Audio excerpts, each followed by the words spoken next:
Hello and welcome to episode 237 of the Casual Try Hard podcast. I'm Brian. And I'm James. And we're in the same place. Ooh. You can almost see my head.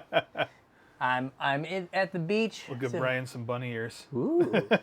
I'm at the beach, so figured we'd do a podcast together like the good old days. Yeah, going back to whenever we started this, 327-ish weeks ago. Yeah. So this week we're going to talk about the black and red cards, mainly red cards, Final Fantasy. Yeah, there's a few black cards, but we definitely have more red cards to talk about than black ones, which is kind of weird because I think if you go back like the last few sets, we've talked about an overwhelming number of black cards. You've got a Jund player and a Golgari Depths player, so we kind of lean black a little bit. Yep. So if you have suggestions for black cards that we missed, or cards you want us to talk about that are green, multicolored, or colorless. Let us know. Facebook, Discord, X/Twitter, email. All those links are in the description. Blue Sky's in there too. Sure. Go in, say hey, let us know what we missed, what you want us to talk about. Yeah, hit us up. We won't be live sitting next to each other next week, but we still want to hear what you guys want us to talk about. Like Brian said, all those links are down in the description. If you're looking to support the show, there's a couple ways you can do it. The first is with our TCG player affiliate link, CasualTryHard.com/TCG. Surf on over there, do whatever shopping you're going to do, support the show at the same time. Doesn't cost you guys anything extra and really helps us out. Time out. Did we hear anything else about that TCG player stuff that was going on? No, I think it's still bad. It's still bad? I think so. Okay. If you don't want to support us on TCG player, we have another option. It's our Patreon. Patreon.com/CasualTryHardMTG.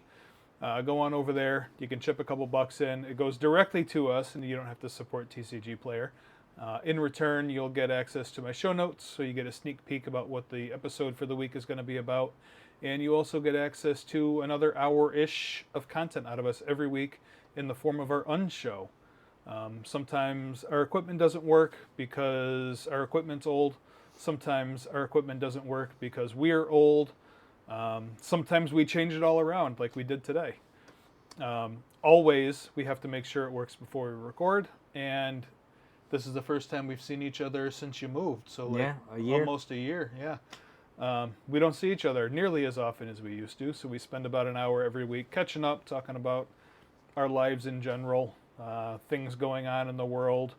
We never know, and thus you'll never know what we're going to talk about. That's why we call it the unshow. Unscripted, unedited, uneverythinged. So we record it and we pipe it into our patrons' ears. They really seem to appreciate it. So if you want to support the show, if you want access to the unshow, if you want to see my show notes, like I said, patreon.com/CasualTryHardMTG. Chip a couple bucks in, help us out, get more of us. Yeah, and in all fairness, James reset up everything. I just packed up my suitcase. I didn't do a whole lot of tech work. That's fine. So. I got it switched around pretty quickly here. So hopefully next week this doesn't come to bite me though. None of it works. It may be an interesting unshow next week. Yeah, we're all right. So we've got a handful of black cards to go through, and I guess we'll get started with Cecil Dark Knight. Mm-hmm. It's black for a human knight. That's a 2/3. Mm-hmm. So, one of the biggest, like, 1-mana creatures ever. Yeah, like, without... Like a huge... It's got a downside. It's got a downside. But it's not a huge... It's not rampant growth your opponent. Right. Or put it back in your hand every turn. Put it back in your hand, yeah. Or bounce a land every turn. Or what was... and like, Greenbelt Rampager was a 3/4 that you had to, like, cast 3 times before you got to keep it. Right. Yeah, so... This guy has Death Touch, so people don't want to block him. Mm-hmm. And whenever Cecil deals damage, you lose that much life. Then if your life total is less than or equal to half of your starting life total, untap Cecil and transform it. So it is basically get to 10 in 60-card formats. Yep. And on the back side, it is Cecil Redeemed Paladin. It is a lifelinker that's a 4/4. And whenever Cecil attacks, another attacking creature gains indestructible until end of turn. This card seems fantastic, and I can't believe I haven't seen it played anywhere. I feel like there was some mono black or like black aggro decks in like the Pro Tour, maybe in the other category. Gotcha. But yeah, no, this card, it's kind of Death Shadowy. Well, the problem in trying to play this in a Death Shadow shell is the backside has lifelink. So once it flips, you're like, yeah. But like a game where if you're black red or blue black, right, you're like fetch shock or just shock. Yeah. Play this, and then next turn shock Thoughtseize. You're at 14. Right. You attack. You're at 12 on turn 3. It flips into a 4/4, and like you haven't committed really anything to it. Right.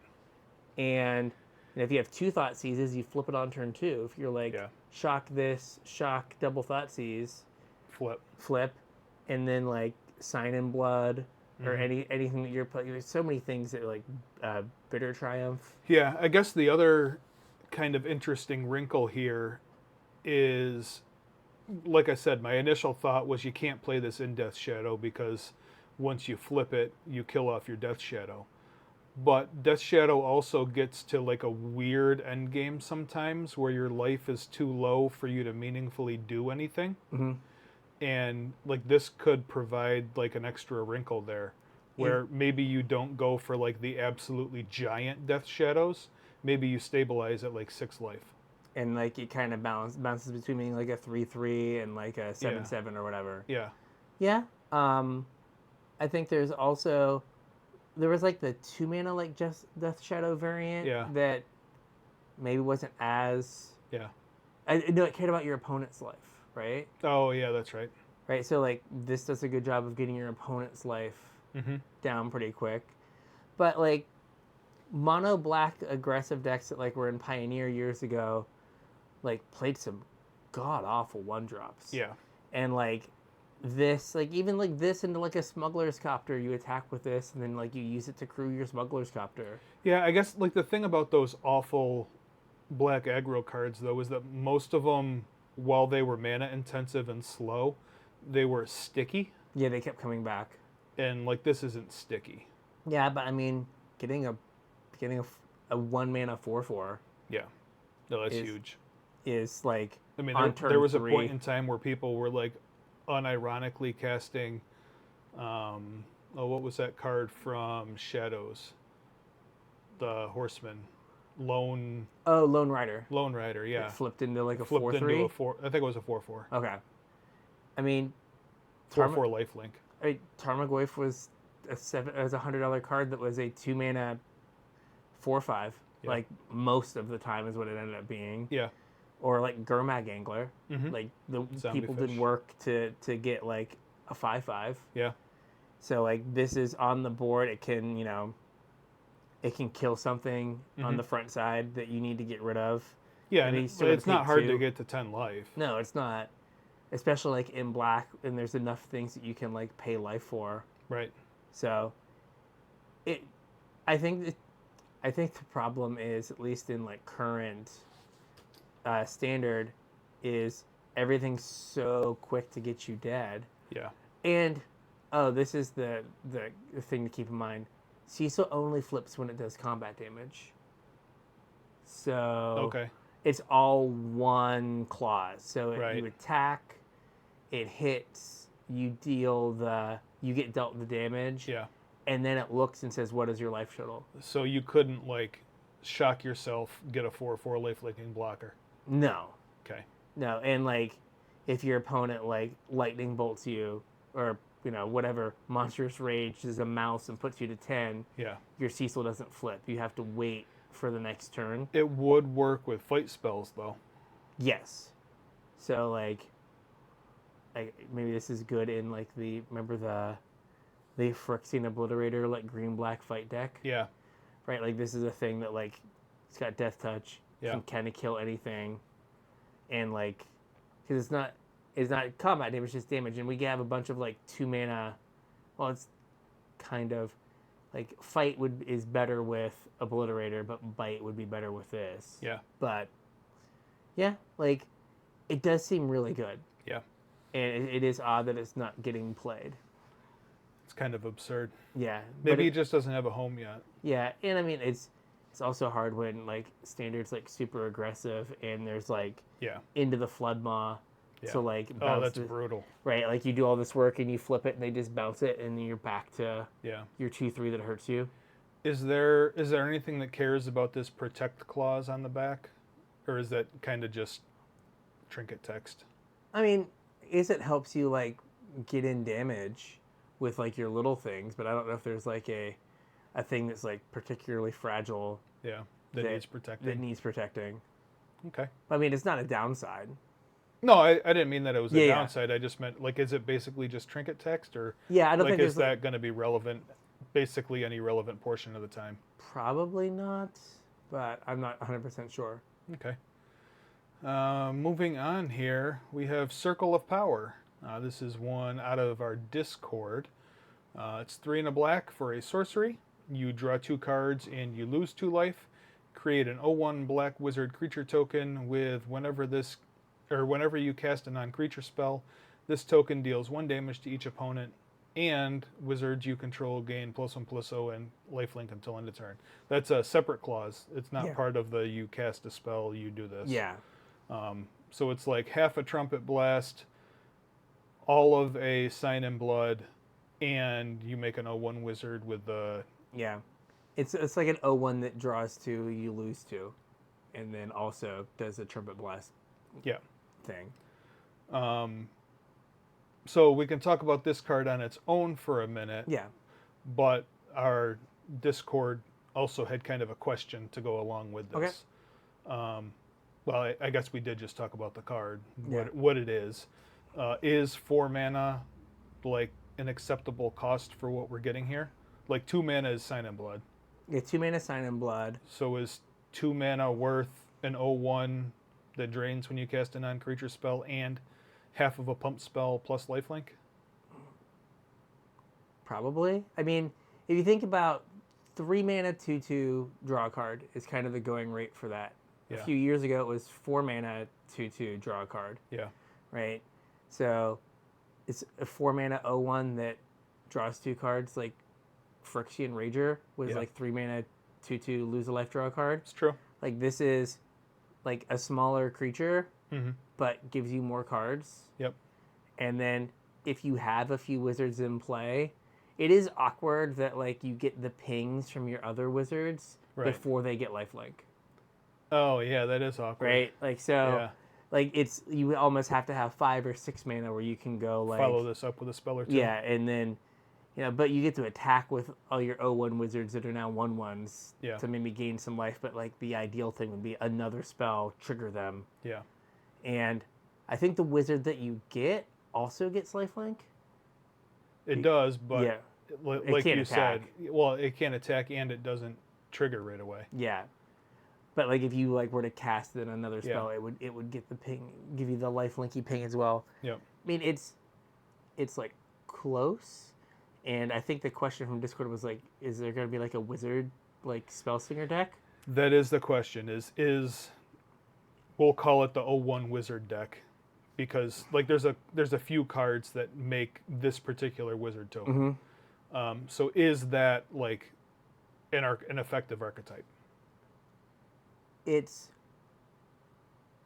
in current standard, no, because it like takes too much setup. Yeah. Right. Like what those kind of decks kind of rely on is like you have the time to like set up, get out some wizards, and you might run into a thing where like you get out your wizards, but you had to use all your cheap removal to not die on turns 2, 3, and 4. Yeah. And now like you might be out of gas, and this is where like Circle of Power can like gas you back up. Right. But like that's one issue. But I think that there is a chance for there to be like a wizard's like storm deck and like Pauper. Okay. Right. So there's Black Mage's Staff, which is a common, and then there's the red 2 and a red 1/3 that makes a wizard. Makes an 0/1, yeah. And so basically your wizards are I think I told you it's reverse Grape Shot. Yeah. Right. Where like Grape Shot you cast all your spells, then you cast Grape Shot. The wizard you get like a wizard down, and if you cast 20 spells you win. Yeah. Or you get 2 wizards down, you cast 10 spells, you win. So like I've had some limited decks where I have like 3 wizards out, and it's just like I just want to draw any spell, and like this is great. Yeah. And so like I think that like in Pauper, you could like put that together. In like Standard and Pioneer, the issue is like we have the card draw, but not the mana generation for that, like for like a big turn. Yeah. And like I think if you have 2 or 3, and then you're just like playing ops and stuff over the course of 2 or 3 turns, you're gonna win the game, right? If all of your spells come with a shock.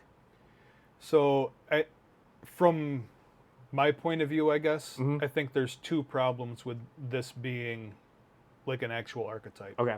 I agree. Probably in Pauper, it might be a little bit more viable. The first is that your wizards won't stabilize you. Yes. Because it's deal a damage to your opponent, not drain a life. Mm-hmm. If it was drain a life, I think you'd have a lot better chance of like having 2 wizards out, opt shock, like getting your life total back safe again. Mm-hmm. So that's the first problem, is that this is only damage, it's not drain. The second is that I don't think the wizards are cheap enough for you to get set up quick enough. Mm-hmm. Like you mentioned the staff, but I don't think the staff is quite like, other than Pauper, like constructed playable. No. But that's the only one that's cheap enough to make this wizard do the thing. Yeah. Everything else is like 3-4 mana or more. Mm-hmm. The only way I could see brewing this deck would be like maybe in Pioneer with the Strixhaven, like 2 mana Magecraft guy. 2 mana Magecraft. Yeah, Was it like, Bloom Apprentice? yeah, The black green one.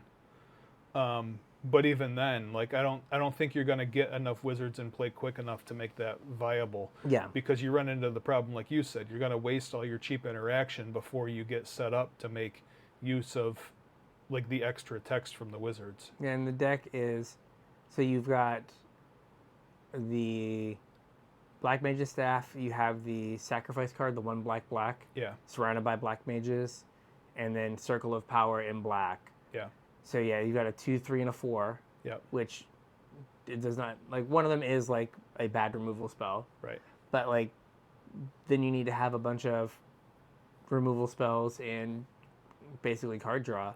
Yeah. And like you've got to dig for your pieces, and then you get like 3 out, and then like you have like a spell, and then you're just like crossing your fingers like I hope I can chain this opt and do another opt. Yeah. Like if you were gonna make this archetype viable, you'd have to have either something you already wanted, like you need like a 2 mana removal spell that also made a wizard. Mm-hmm. Or you'd need like a 3 mana make 2 of these wizards. Yeah. And we don't have either of those. Or so just like black make an 0/1 wizard, like just like a yeah. I don't even. And that's not gonna be good enough. Yeah, I don't even think that's quite good enough. I think like all of your spells need to do something more than that and be rated correctly. Yeah, like they have to do something to the board and Right. give you a wizard. Yeah. And there's really not a lot of those. Yeah. But like I think in Pauper, like you've got the 2 and the 3 that are black, Mm-hmm. and then the red card, like you just have a bunch of rituals, metamorphoses, and Yeah, like that might get there. What's it called? Like Ren's Resolve, and like just you can just like kind of go off with like 2 of them. Yeah. Like kind of on turn 3, turn 4, get to kind of do the thing. But yeah, I think in like traditional 60 card formats, let's say, I don't think it's fast enough. Yeah. Because I mean, Gutter Snipe's not fast enough, and Gutter Snipe Right. deals 2. It's Right. like 3 mana to get a thing that deals 2, and that's not fast enough. Yep. And like we're gonna talk about another card, but like Fire Magic, Yeah. 1 mana deal 1 just like can kill all of your wizards, and like you Yeah. spend all this setup time, and they draw 1 sideboard card and like wipe it all out. Like Pyroclasm's legal as Yeah. well. All of your setup's gone. Yeah. So not quite there, I don't think. No. Next up, we have one of my favorite cards that's ever been printed. Mm-hmm. It's a shame he's not playable anymore. But this is Dark Confidant, affectionately known as Bob. 1 and a black for a 2/1 human wizard. At the beginning of your upkeep, reveal the top card of your library. Put that card into your hand. Lose life equal to its mana value. Um, it is super awkward that this card is printed like within 6 months of Unholy Annex, Yeah. where Unholy Annex drains them for 2. Right. You get the card it's 1 more mana, but you get the card as soon as you play it, Right. or like that turn. And like Bob is this super fragile 2/1. What's insane to me is that, like, we currently have traditionally 2 of the most powerful cards in Modern, in legal, or in standard legal at the same time, And no one's playing and either nobody's of them. playing either of them. Liliana of the Veil and Dark Confidant. Yeah. It's What crazy. a wild time in Magic, where we can have Liliana of the Veil and Bob in the same deck in standard, and it's not good enough. And our boy Cecil. Sure, Like yeah. Bob helps you get your life down for Cecil. Yeah. Oh, yeah. So like you have all of these cards. It's like, no, they're not good enough, right? There's so much cheap removal that like you spend your 2 mana on Bob and he just gets tagged by Anything. name a card. Yeah. And yeah, like you would much rather have the get the cards and then have like the 6/6 waiting on you, and also like you can set it up that that you actually gain life and it's a way for you to win the game. Like Bob only gives you the sweat of like, okay, so it's time for me to block with Bob. Does Bob need to go under the bus, or is it going to kill me next turn? Yeah, like it is, and like Bob is an example of like an old card where there was that like tension in like deck building and gameplay. Yep. Same with like Lily, where like with Bob, it's like, okay, like I'm getting this advantage. I have to build my deck a certain way. Yep. And then during the game, like, okay, I'm going to attack with Bob and see if they block. But then your opponent knows that you're attacking with Bob because you need to get rid of Bob. Need to get rid of it. Yeah. Or like you hold it back and then they don't attack because they know you need to get rid of your Bob. Like it becomes like almost a win condition for your opponent. Right. And like the other version of that is, the current version is, it kind of hurts you, but then we give you a 6/6 that makes it a drain. Or like Mutavault makes it so it's a drain all the time. Yeah. And like Lily's the same way, right? Because we've definitely like plussed the Lily, and then the next turn been like, can't plus the Lily, I can't discard a card, both my cards are good. Right. Right, where you have that like tension, where now it would be like your opponent discards a card and you may discard a card. Yeah. Or something. Right? So this is like an old design, and yeah, like it's kind of not up to like modern power level, which is sad. Like realistically, this did not have to be a mythic. No, it could have been a rare, and it would not have broke anything. Yeah. I definitely did lose a game of Limited to Bob flipping 4 lands in a row for my opponent. Oh yeah. Yeah, I was like, oh, like this is the best Bob when it's like land spell on your deck for like four turns in a row. Like, okay, great. Yeah. So other than Bob not being particularly playable in current Magic, I'm also very disappointed in this card. The art's atrocious. I actually don't mind the art that much. What I do mind is they deleted the best flavor text of all time. Oh, greatness at all at any cost. Greatness at any cost, yeah. Yeah. Did the like full art print have that? I don't think it did. Oh, I don't know. I had them, and then I got rid of them because Bob became unplayable. Yeah. And I was like, oh, why do I have these? This was a mistake. Yep. I've made a terrible, terrible decision. So sorry, Bob. Yeah. But it is funny that like you have like 2 of the best, like the backbone of like multiple decks. 2014 to like 2018, 2019 Jund. Yeah. And just not even close to no one's even thinking about it. Yeah. It's like years ago I was like outside at an event, and like this guy came up to me, he was talking about Canadian Threshold and how great Nimble Mongoose was, and I was like, old timer, Nimble Mongoose isn't playable anymore. Yeah. And like now I'm the old timer. Like I remember when Bob was good, and people were like, what are you talking about? Like, who's Bob? Exactly. My SpongeBob the Avatar is great. Oh man, that's gonna be the day where you reference casting a Bob, and the youngster across the table at you assumes it's SpongeBob instead of Exactly. Dark Confidant. Remember when Bob was good? And like, oh yeah, I love SpongeBob. Yeah. Scourge of Bikini Bottom. Like, I was like, oh yeah, I like Scourge of Bikini Bottom too. Yeah, that's what I was talking about. Yeah, exactly. All right, next card here is Jekt, Reluctant Guardian. 3 and a black for a 4/3 legendary human warrior with Manache. And whenever it deals combat damage to a player, you may exile it, then return it to the battlefield transformed under its owner's control. And the backside is Braska's Final Aeon. It's a creature saga, 7/7 with Manache. The first 2 chapters are each opponent discards a card and you draw a card. And chapter 3 is each opponent sacrifices 2 creatures of their choice. I mean, the backside's great. The backside's fantastic. How reliable are we getting to the backside? Not a whole lot. Like, I think this costs a mana too much.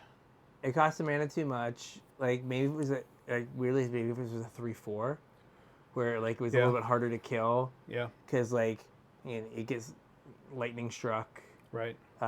Monstrous Rage like just gets to beat it. Yeah.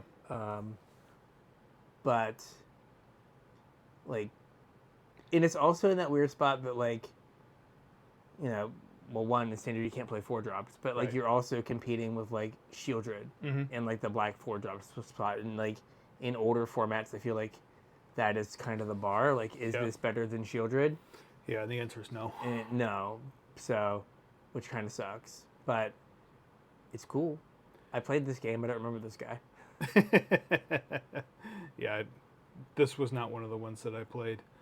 Yeah, I just think like on turn 4, like you're cast this on turn 4 and then it gets to swing on turn 5. Like your opponent's probably not going to have a problem blocking it at that point, which means like you getting in to flip it is not super consistent.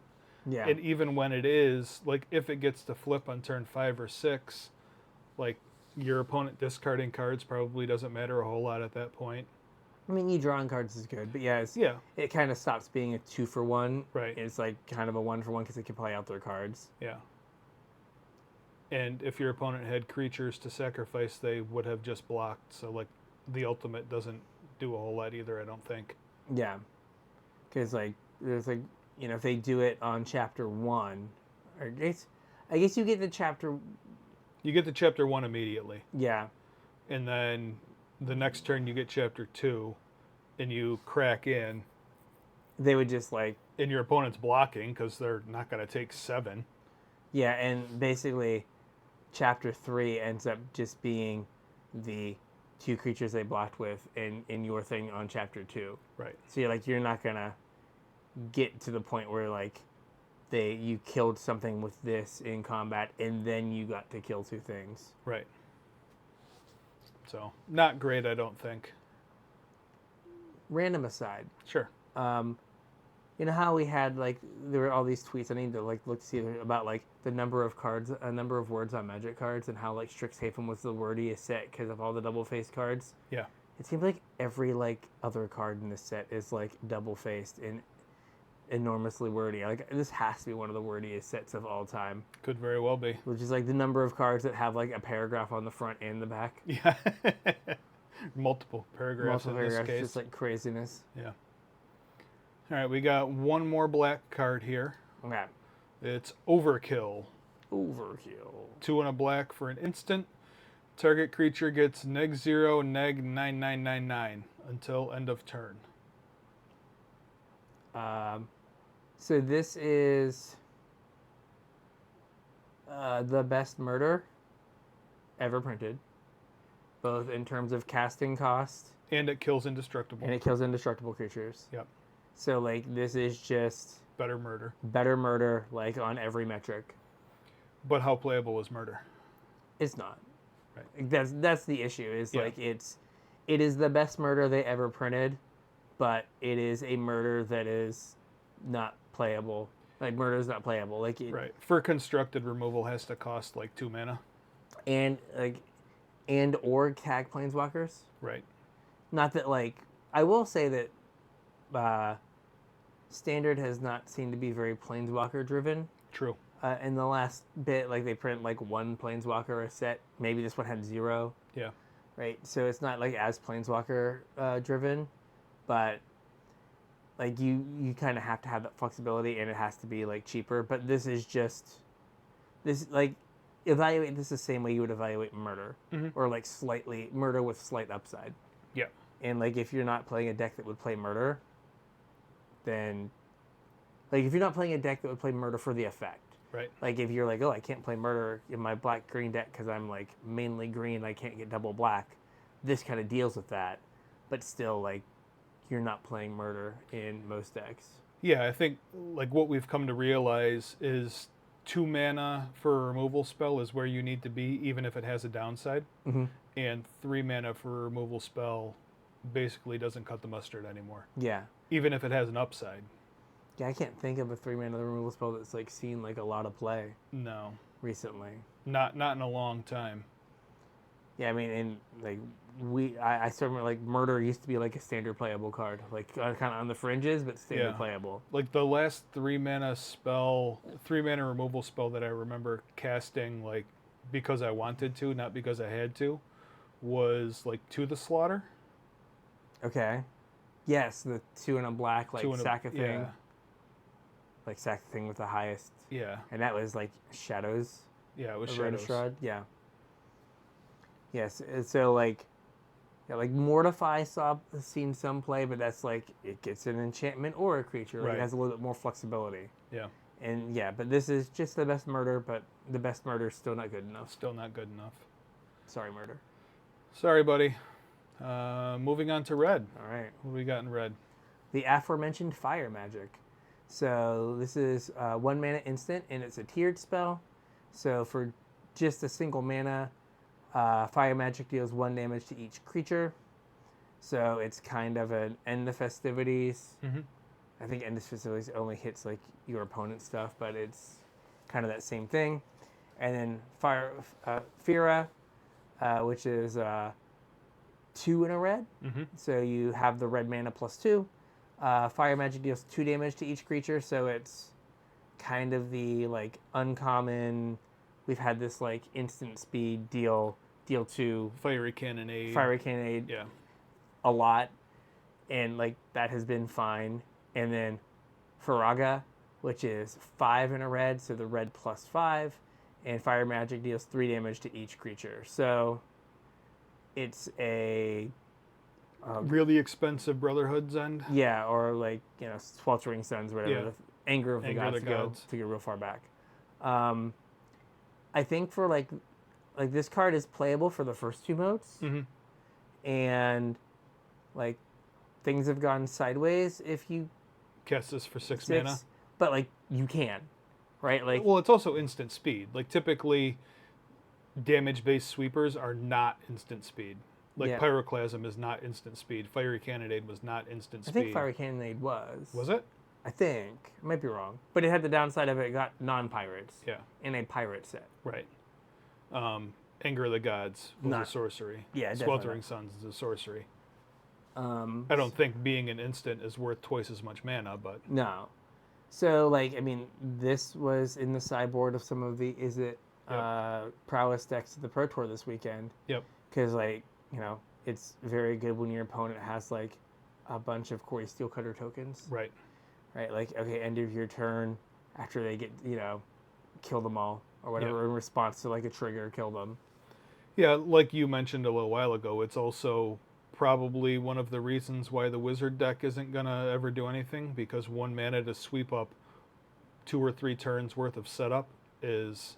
a problem. Yeah, it's a problem for you. Yeah, it's not what you're looking for. And like if decks are already playing this card, then you really can't sleeve up a bunch of cards that make 0/1 Wizards and expect that to be your game plan. Yeah, expect them to be there when you need them. Right.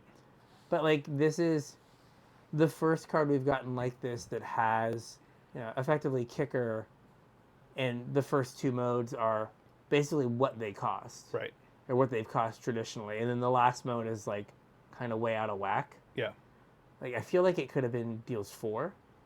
Probably for 6 mana, yeah. Yeah, like 1, 2, and 4. But I see the symmetry of 1, 2, and 3. Yeah. Or the pattern being nice. But yeah, 1, 2, and 4 could also have worked. Well, 0, 2, and 5 isn't a pattern also. Like 0, Yeah. 2, and 4 might have been Yeah, maybe they had it as 0, 2, and 4, 1, 2, and 3, and it was like too much. too much. Or, maybe it started as 0, 2, 4, 1, 2, 4. And they were like, who Yeah. no? Yeah.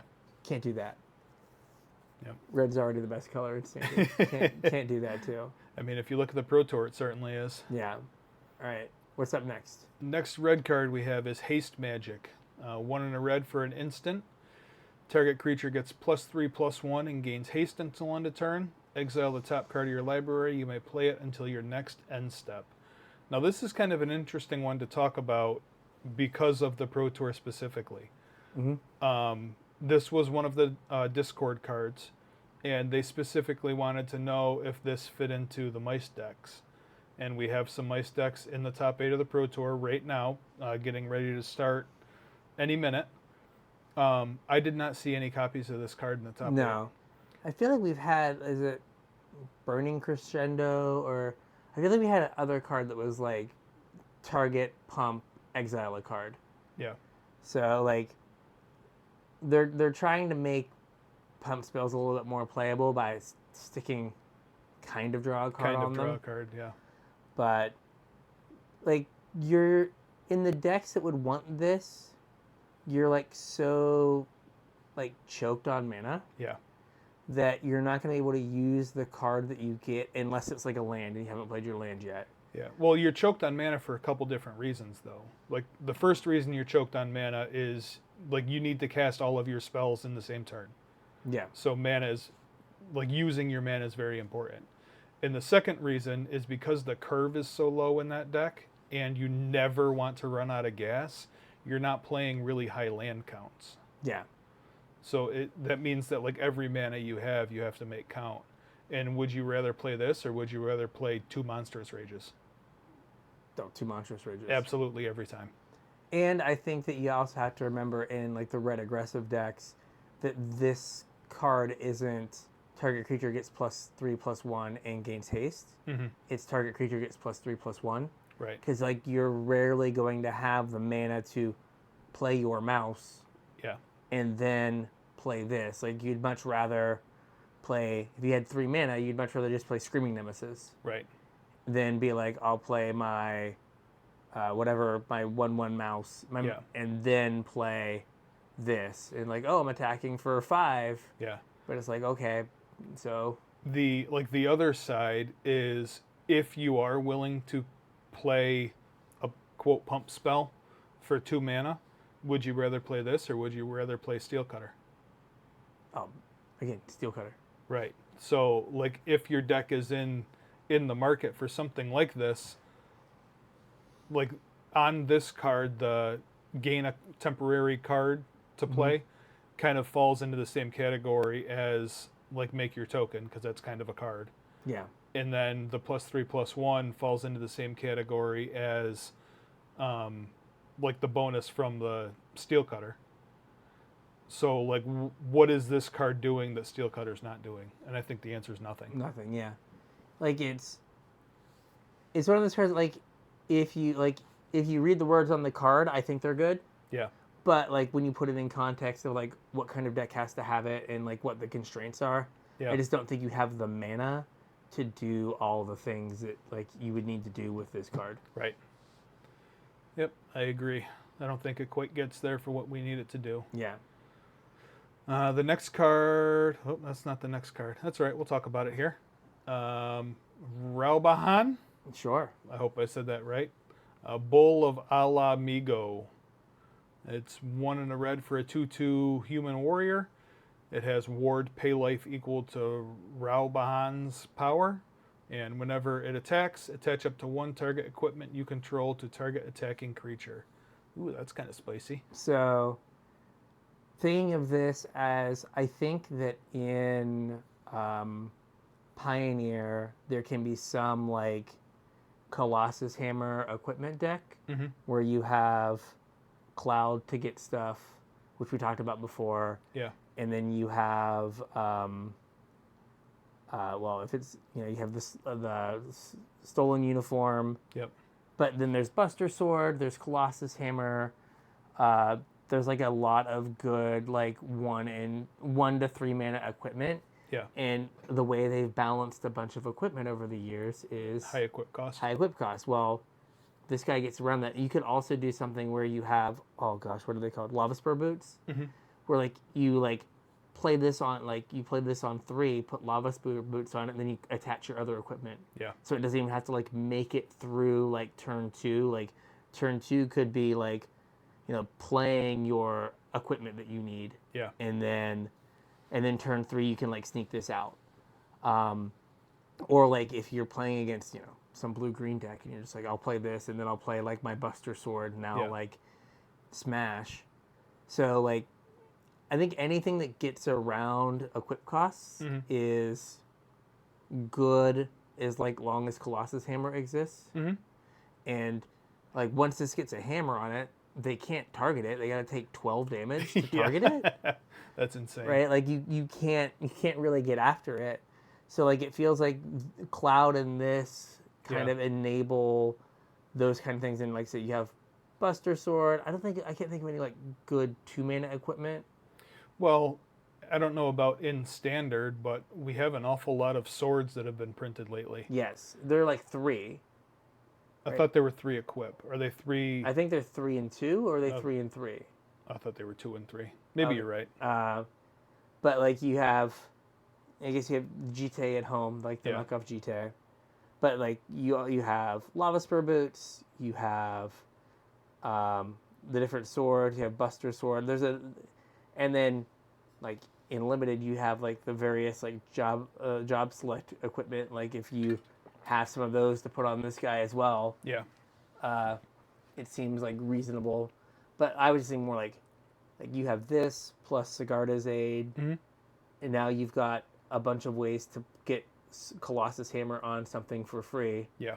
And then you have Cloud to get your Colossus Hammer. So you've got like 8, maybe 12 free equips. Yep. And then 8 copies of Hammer. Yep. Like you have this like you have like the makings of a deck. Like Cloud is your Stoneforge from the modern deck. This is kind of your pure Steel Paladin. So pretty like close to. It has that like it has all the pieces of a deck that worked in modern that's slightly powered down but could still work. I agree. Super powerful. I'm kind of surprised I haven't seen anybody brewing around this. Yeah. Well, looks like I skipped a card. Maybe we'll come back to it if I get there. The next red card we have is Sabatender. 1 and a red for a 2/1 plant with reach. And it has landfall. Whenever a land you control enters, this creature deals 1 damage to each opponent. And I believe what you said when I added this is exactly what I was thinking. And that's that this is a mana or 2 cheaper than anything else we have with this effect.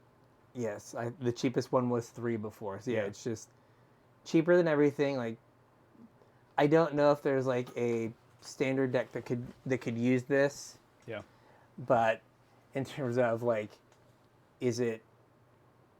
I mean, it has reach. Most of them are just like 2/2 or 2/3 idiots that didn't like have anything else. But like, kind of not standard power level card. Unfortunately. Yeah, that was the next thing I was gonna say. Is even though it's cheaper than anything we have with this effect, I still don't think it's playable. In order to make this work, you need like a scape shift. Yes. Or something that's going to get you a bunch of landfall triggers all at once. And like there's no fetch lands. Yeah. We have Fabled Passage. Is Fabled Passage legal currently? It's been printed in the last 3 years. It had a bit. I think it's in Bloomborough. Okay, yeah, I think you're right. But like, that's not a fetch land that you want to play. Right. And it's like, ooh, I dealt 2 damage. Right? You need like, scape shift into the New Capenna fetch lands that then sack themselves. Right. And you get like, all of the 10 triggers all in 1 turn or whatever. Yeah. And we don't have that. And it's also like, again, it has the problem that it's like super fragile. Yeah. Right? Like Could you? Although, I guess if you do like turn 2 Sabatender, turn 3 Sabatender, turn 4 Escape Shift, get new Capenna fetches, that's 4, 8, 12 times 2 is 24. Like if you're in Magical Christmas Land. Yeah. I mean, or you have like, you just have a whole deck that's just all of the like things, and then you have. Oh no, I'm sorry, 16, 16. not 24. But you So like you have the 2-mana one, the 3-mana one. Yeah. There's also like, it's not Into the Royal. It's something where it's Harrow, but like you don't sack the land until the spell resolves, as opposed to its additional cost that's in Zendikar Rising. Mm-hmm. And I think Harrow might be like Harrow is in like a Jumpstart set that's on Arena, so I don't know like where it's legal. Isn't that great? Like I play with this card. I have no idea where it's legal. Yeah. But yeah, like it's just too much work for too little payoff, and it's also super fragile. Yeah. Yeah, I mean, fire magic. Yeah, I mean, I think Corey Steelcutter has taught us something that, like, even though, like, Young Pyromancer or Third Path Iconoclast does kind of the same thing, the fact that their creatures makes them fragile and more vulnerable. Yeah. Right? Like, people are changing how they're building their decks and their sideboard to deal with Corey Steelcutter. It's like, oh, I need to put a Braids in my sideboard, as opposed to Lightning Strike or whatever, because I have to be able to kill a Corey Steelcutter, and it's just like, oh no, all my removal kills this. Yeah. Like if this was like an enchantment, maybe it's better because it doesn't get hit by as much stuff. True. Yeah, but if it's an enchantment, then it doesn't have reach. Yeah, and then you just pay 2 mana to do nothing. Right. So we just need a Corey Steelcutter that spits out Sabotenders, and then Corey Sabatender. Yeah. With landfall, every time a land enters, you make a Sabotender. Make a Sabatender. There we go. We did it. We did it. Call us. Yep. Another red card here. I think you wanted this one added, right? Yeah, I think maybe. Self-destruct. It's 1 in the red for an instant. Target creature you control deals X damage to any other target and deals X damage to itself, where X is its power. So it just blows itself up. Mm-hmm. It can go face. Mm-hmm. So it's basically read this card like Fling. Mm-hmm. And if your deck wants a Fling, it could want this. But it's like really good with, I think there's 1 in the top 8 of the Pro Tour because it's really good with Heartfire Hero. Yeah. Where it domes them for its power, then it domes itself, and then it domes them for its power again. Yeah. So it's basically a double Fling. Yep. And I guess it's good if you have creatures that have greater toughness than power. Because then it stays alive. Yeah, then it's basically a fight. Mm-hmm. But now you're doing a bunch of work to like put a fight in your deck. Yeah. Also not great with like Cecil or Shieldred. Okay, they have Death Touch. Because they have Death Touch. Death Touch himself. Yeah. How did you get here? I Death Touch myself. Isn't that a song? When I think about you, I Death Touch myself. Whoa. I think we just got a name for the episode. Yeah, I Death Touch myself. There we go. All right. What do we have next? Suplex. 1 in a red for a sorcery. Suplex deals 3 damage to target creature. If that creature would die this turn, exile it instead. Or you can exile target artifact. Better a braid? Sorcery. So. Sorcery. Yeah. It's like on that level. Yeah. Like if side grade a braid. Yeah, like if the exile matters. Yeah. So if there's a bunch of creatures that come back, I mean, it's really good against again Heartfire Hero. Yeah. Because you exile it so you don't get tagged with the damage. Right. I can't. Do we have any like big indestructible artifacts? But like we could be getting some in the next set, so like that could be good. I'm sure there's some indestructible spaceship. Yeah, this is one of those cards that I've talked about before, where we're like, hey, this is kind of like the trial run, and they made it a sorcery, and just wait a little bit, and they're gonna be like, it could be an instant. It could be an instant, and we could just like it won't break the format. Power creep a braid out, it'll be fine. Yeah. But like I feel like, this is kind of where it is like, we'll see if this is okay. Yep. And we know a braid's okay. So if it exiles, it'll be fine. Yeah. But yeah, it's. I mean, it does everything that you want a braid to. Isn't I think a braid's in standard, right? Yeah. So like, do you value the exile? Right. Is the question. And I'm trying to, like, other than Heartfire Hero, I'm trying to think of anything else that would matter. That matters if you exile it. Yeah, I don't know. And I mean, and again, this is another like Corey Steelcutter like safety valve. True. Of, like, we have to have this in the format to try to camp Corey Steelcutter down. Yeah. We only had half the top 8 be Corey Steelcutter, so good job, we did it. And they were matched by the decks that could play Suplex. Yeah. We did it. So I know, I think we talked about this card in a pre-show, and you were kind of telling me the story behind Suplex and like how it fits into the game. Yeah. And how like in one of the games you could suplex the train or whatever. Yeah. And that's kind of what the art's referencing. I just read the flavor text. Yes. The time has come to put my training to use. Oh, I hadn't got that. Yeah. Yeah, so it's like Final Fantasy 6 and 7 have like a ghost train aspect. Yeah. And so at least in 7 remake, it's been a long time since I played like 7 proper. But in 6, which this is from, is Saban is like the brawler character. And you go through like a ghost train, and at the end you are full. Your party is in pixel art, full sprinting away from the train that chases them. And then as you like enter your moves, you like stop and like do your stuff. And suplex works on anything regardless of size. Yeah. So when you do suplex, it picks up the train and dunks it. Which I guess I'm just more maybe like utilitarian. Like, apparently this is like a big thing for people that they like. Because why would you make suplex the train? Right. Like, because I was just always like, oh, it's a video game. They let you like if you suplexes them, like they wouldn't just make it so you couldn't use suplex. Right. Or they could have and just like train's too big. Okay. But like apparently people are like, oh my god, you got to suplex the train. I was just like, yeah, it's a move you could do. Like, right. But yeah, so that is the.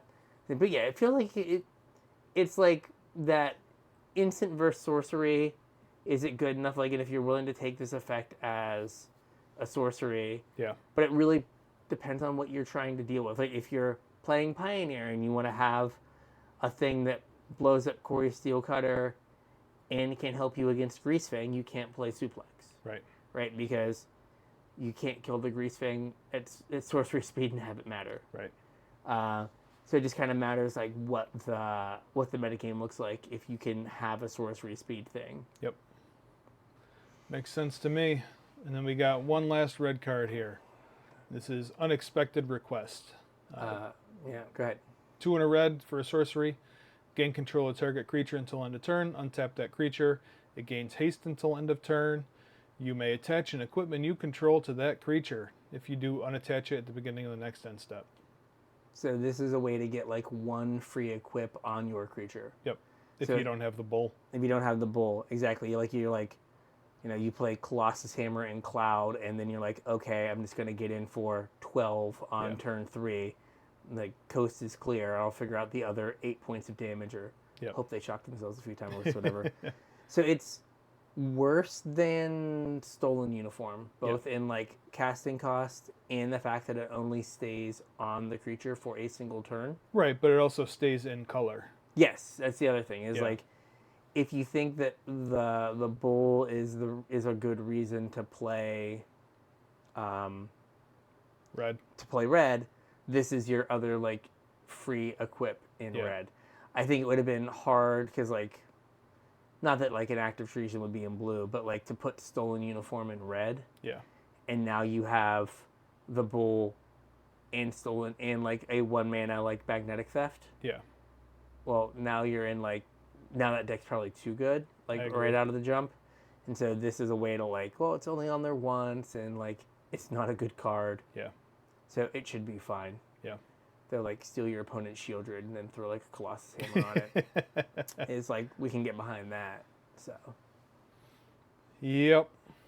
Well, that does it. Unless let's go back to this other one. Do we have Opera Love Song? I do. I just got to find it. It just did not appear for us. So it's 1 in a red for an instant that has like exile the top 2 cards of your library. You can cast them until your next end step. Oh man, Visa signature card. Yeah, sorry, I got a. I don't know what's happening here. Wow. And then it also has another mode of give 2 target creatures +1. +2/+0. Yep. So it's like, it is. Oh, what is the green guy with the red adventure? That's like, oh, it's like yeah, the yeah, exact yeah. same thing. Yeah. It's like literally the exact same card. Yep. So, did it go? No, well, let me pull it over. It's all right. That's right. You got it. And thank you. So you can't play it on your turn because, well, you can, but now you've used the mana, like Ren's Resolve, and then the other card that is exactly Ren's Resolve but with Right. different art. You play it. It's till the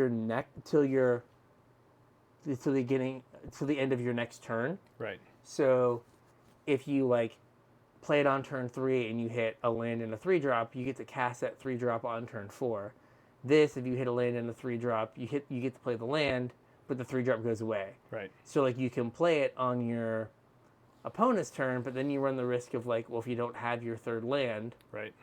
now I'm not making that land drop to try to like set up to be able to use the spell that would hopefully come with it. Yeah, but you're also gaining an upside of like having a pump spell If your deck wants a pump spell. Yeah. Yeah. Agreed. But it is like when I first read it, I was like, holy crap, this is just better Ren's Resolve. But because it's till the end of your next end step as opposed to your next turn, right, it's like worse. Again, like I know that like we are twisting little knobs to balance things, but it is kind of it makes it hard to track. Yeah, it's difficult when you've printed an effect a certain way. Yeah. And it seems like that you've transitioned to this being the templating, so then people like shortcut. Yeah. Like, oh, this just does Ren's Resolve, but at instant speed. It's like, well, no, it doesn't. Like that's kind of something that we talked about back when we did a lot more of our strategy stuff or learn to play, where there's like a certain level of cognitive load that players can handle while they're in a game, and once you kind of cross that threshold, games start to get muddy. And what you just said plays into that, where when you have basically the same card templated slightly different, multiple different ways, that really doesn't do a whole lot other than increase cognitive load. Yeah. And like make it harder to play the game. And like that used to be a thing that mattered to Wizards. They made sure that templating stayed consistent because Magic was such a hard game to track, especially like as turns went on, as tournaments went on, as like board states got more complex. But now when I would say easily 90% of games are played digitally, they don't have to worry as much about cognitive load because the client handles that for you. Yeah, you're gonna play this card wrong once or twice. Yeah. And then realize, Yeah. but like you're gonna play it wrong in a way that hurts you. Right. Not that's cheating. Yeah, not that it's cheating. Not that you were like, what do you mean? I thought I had till next turn, or you wait till next turn to play something, and someone misses it. Yep. Because your opponent also shortcut it to just, this is Ren's Resolve, but instant speed. Right. Not being like, oh wait, no, it's not. This is Light Up the Stage just templating from 6 years ago or whatever. So it's like, it's another card that's like borderline, that like, if you care about the flexibility, great. But if you don't, like probably Ren's Resolve is just better. Or again, whatever that stupid rare from Throne of Eldraine? No, is it Wilds of Eldraine? Yeah, the red green one. The red green one that like it's the exact same card. So like you've got to shortcut it to whatever that adventure that's like 20% of the card space Right. is. That in the corner. It's that card from the corner. It's Yeah. like, oh yeah, that card from the corner. So, yeah, it's close, but I don't think quite there. I agree. All right. So we got anything else for this week? I don't think so. We'll tackle green and multicolor and colorless next week. Sounds good. So, if you want to, so with that, I think we got a show. We got a show. Whew. I'm in person, messing things up. So if you want to reach out, let us know what we missed, let us know what you want us to talk about. I don't know. Let us know if you've been able to mug people for collector boosters. Reach out on social media, Facebook, Discord, X/Twitter, Blue Sky, email. All those links are in the description. Go in there, say hey. Let us know what you think and what you want us to talk about. Yeah, we love hearing from you. If you want to support the show, there's 2 ways you can do it. First is with our TCG Player affiliate link, CasualTryHard.com/TCG. Do your shopping, support us at the same time as you're buying your cards. If you don't want to support TCG Player, you can support us directly with our Patreon, patreon.com/CasualTryHardMTG. Patrons get access to my show notes, so you kind of get a sneak peek about what the show's going to be about. Patrons also get access to about another hour of content out of us every week in the form of our unscripted, unedited, unshow. If any of that sounds good to you, or like I said, if you just want to support us and don't care about that stuff, you can do that too. Patreon.com/CasualTryHardMTG and chip a couple bucks in. All right, so with that, we'll catch you on the internet. We'll catch you on the internet.